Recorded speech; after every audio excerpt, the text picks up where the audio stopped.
Hey guys, my name is Maliha. I hope you all are doing well. हम इस तरह के sentences अपनी डेली रूटीन में अक्सर बोलते हैं, जैसे कि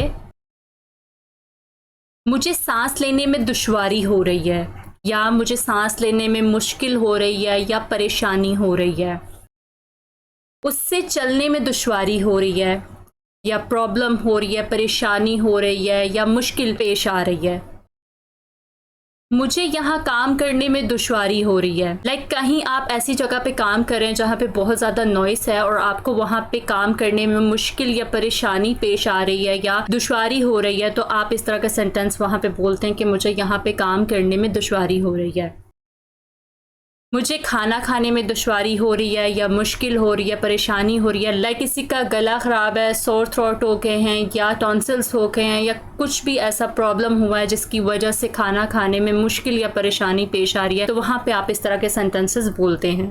क्या आप जानते हैं कि इस तरह के सेंटेंसेस को इंग्लिश में किस तरह से बोला जाता है? आइए देखते हैं इस तरह के सेंटेंसेस को इंग्लिश में किस तरह से बोला जाता है।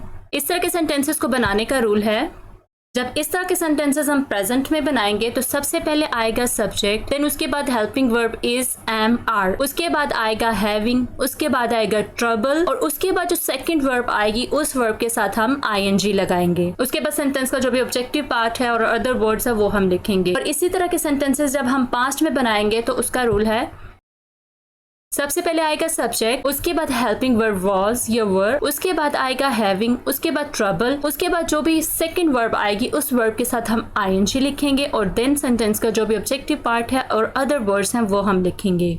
आइए अब इससे रिलेटेड कुछ सेंटेंसेस देख लेते हैं ताकि ये कॉन्सेप्ट अच्छी तरह से क्लियर हो जाए। फर्स्ट एग्जाम्पल, मुझे सांस लेने में दुश्वारी हो रही है, या मुश्किल हो रही है, या परेशानी हो रही है, यानी सांस लेने में प्रॉब्लम हो रही है। I am having trouble breathing. I am having trouble breathing. उससे चलने में दुश्वारी हो रही है, किसी के पाँव में चोट लग गई है, या किसी का ऑपरेशन हुआ पाँव का, सो उसको चलने में अब प्रॉब्लम हो रही है, तो वहाँ पे इस तरह के सेंटेंस बोला जाता है कि उससे चलने में दुश्वारी हो रही है। He is having trouble walking. He is having trouble walking. उससे बोलने में दुश्वारी हो रही है, या उसे बोलने में प्रॉब्लम हो रही है, मुश्किल हो रही है, या परेशानी हो रही है।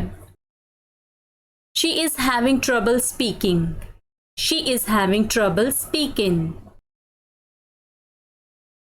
मुझे यहाँ काम करने में दुश्वारी हो रही है, या मुझे यहाँ काम करने में प्रॉब्लम हो रही है, मुश्किल हो रही है, या परेशानी हो रही है। कहीं आप ऐसी जगह पे काम कर रहे हैं जहाँ पे बहुत ज़्यादा नॉइस है, तो वहाँ पे आप कह सकते हैं कि मुझे यहाँ पे काम करने में दुश्वारी हो रही है। तो आप सेंटेंस बनाएंगे, I'm having trouble working here. I'm having trouble working here. मुझे खाना खाने में दुश्वारी हो रही है, या मुझे खाना खाने में परेशानी हो रही है, या प्रॉब्लम हो रही है, तो सेंटेंस बनेगा, I'm having trouble eating food. I'm having trouble eating food. ये तो कुछ एग्जाम्पल थी प्रेजेंट की। आइए आप कुछ एग्जाम्पल देखते हैं पास्ट के सेंटेंसेस की। मुझे सांस लेने में दुश्वारी हो रही थी। I was having trouble breathing. I was having trouble breathing. उससे चलने में दुश्वारी हो रही थी। He was having trouble walking. He was having trouble walking. उससे बोलने में दुश्वारी हो रही थी। She was having trouble speaking. She was having trouble speaking. Guys आज की वीडियो में इतना ही। आई होप कि आपको ये वीडियो पसंद आई होगी। अगर ये वीडियो आपको पसंद आई हो तो इस वीडियो को लाइक एंड शेयर कीजिएगा, और अगर आप मेरे चैनल पर नए हैं और अभी तक आपने मेरे चैनल को सब्सक्राइब नहीं किया तो चैनल को सब्सक्राइब कर लीजिएगा, और साथ ही के बेल आइकन को जरूर प्रेस कीजिएगा ताकि मेरे आने वाली हर नई वीडियो की अपडेट्स आपको टाइम पर मिल जाएं। Thank you so much for watching this video. मिलते हैं नेक्स्ट वीडियो में एक नए लेसन के साथ। Till then take care.